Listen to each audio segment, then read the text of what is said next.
সালামু আলাইকুম প্রিয় বন্ধুরা, আশা করি আপনারা সবাই সুস্থ ও ভালো আছেন। নির্বাচন আসতেছে এবং নির্বাচন আওয়ামী লীগের জন্য সুসংবাদ।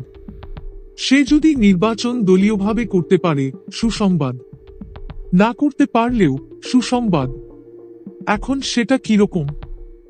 সরকার যে সংস্কার কর্মসূচি নিয়েছে এখন আবার একটু ভাটির দিকে টান দিচ্ছে। তারা এখন বলছে, প্রেস সেক্রেটারি বলেছেন, ওই দিন যদি দলগুলো চায় কিছু সংস্কার করে নির্বাচন করে ফেলতে, তাহলে ডিসেম্বরের মধ্যেই নির্বাচন হয়ে যাবে। এখন বোঝা যাচ্ছে যেনতেন, অর্থাৎ এভাবে কোন রকম সংস্কার করেই নির্বাচনে চলে যেতে চায় সরকার। মানে ছেড়ে দে মা কান্দা বাঁচি। এখন নির্বাচনের কাজকারবার কিন্তু ইতিমধ্যেই শুরু হয়ে গেছে। বিএনপি এখন অনেকটাই একা। তাদের সাথে সাইনবোর্ড ভিত্তিক কিছু দল আছে, কিন্তু এরা থাকা বা না থাকা একই কথা। আর জামাত, তারা তাদের দুটি অপশন নিয়ে চলছে।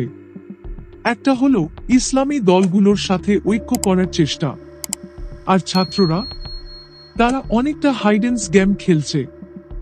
মানে জামাতের সাথে আছি আবার নাই, এই টাইপের। কিন্তু আওয়ামী লীগ এখন মাঠে নাই। এখন কেউ কেউ বলছেন আওয়ামী লীগ নিষিদ্ধ হতে পারে, আবার কেউ বলছেন নিষিদ্ধ হবে না, তবে তার নিবন্ধন বাতিল করে নির্বাচন থেকে তাকে সরিয়ে রাখা হতে পারে। এখন আওয়ামী লীগ যদি নির্বাচনে যেতে না পারে, সরকার কি করবে? জাতীয় পার্টি এবং 14 দলের কিছু দলকে তারা নির্বাচন করতে দিতে পারে এটাকে হালাল করার জন্য। আওয়ামী লীগ যদি নির্বাচন করতে না পারে, তখন কি হবে? স্বতন্ত্র হয়েও আওয়ামী লীগের লোকজন নির্বাচন করবে এবং 60 থেকে 70টি আসন তারা স্বতন্ত্রভাবে জিততে পারে। এক্ষেত্রে বিএনপি জোট আর জামাত জোটের একভাবে সংখ্যাগরিষ্ঠতা পাওয়ার কোনো সম্ভাবনাই নাই। তাহলে কি দাঁড়ালো? যদি কেউ এককভাবে সংখ্যাগরিষ্ঠতা না পায়, তাহলে তখন আওয়ামী লীগকে লাগবে, আওয়ামী লীগের কাছে ধর্ণা দিতে হবে। এক্ষেত্রে বিএনপি হতে পারে আওয়ামী লীগের জন্য সেরা অপশন।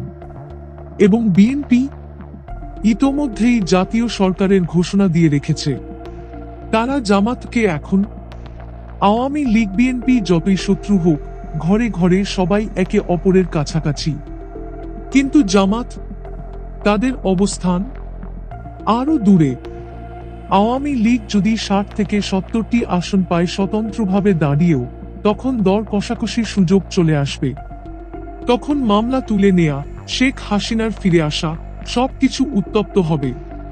তারা বাধ্য করবে বিএনপিকে, যদি এগুলো না দাও আমরা তোমাদের সাথে নাই। আর যদি আওয়ামী লীগ নির্বাচনে যায় এবং এককভাবে সংখ্যাগরিষ্ঠতা না পায়, তখন কি হবে? এক দল আরেক দলকে লাগবে এবং সেখানেও আওয়ামী লীগের অবস্থান শক্ত। আওয়ামী লীগ ছাড়া সরকার গঠন করা প্রায় অসম্ভব। অনেকেই মনে করেন আওয়ামী লীগ ক্ষমতায় যাক বা না যাক, নির্বাচন তাদের জন্য আশীর্বাদ। কারণ সংখ্যাগরিষ্ঠতা না পেলেও আওয়ামী লীগকে লাগবেই। এক্ষেত্রে আওয়ামী লীগ কি শর্ত দিতে পারে?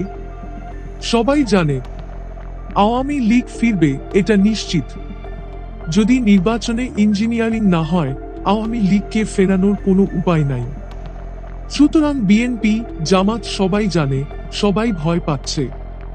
আওয়ামী লীগকে খেদানো যাচ্ছে না, রাখাও যাচ্ছে না।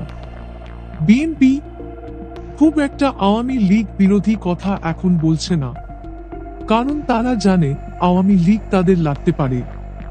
জামাতের সাথে তাদের যে বন্ধুত্ব ছিল সেটা এখন অনেকটাই শেষ।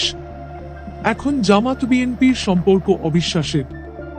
অনেকে বলছেন ভবিষ্যতে বিএনপি আওয়ামী লীগকে ভালো বিকল্প মনে করতে পারে এবং আওয়ামী লীগও বিএনপিকে ভালো মনে করতে পারে। দান জামাত।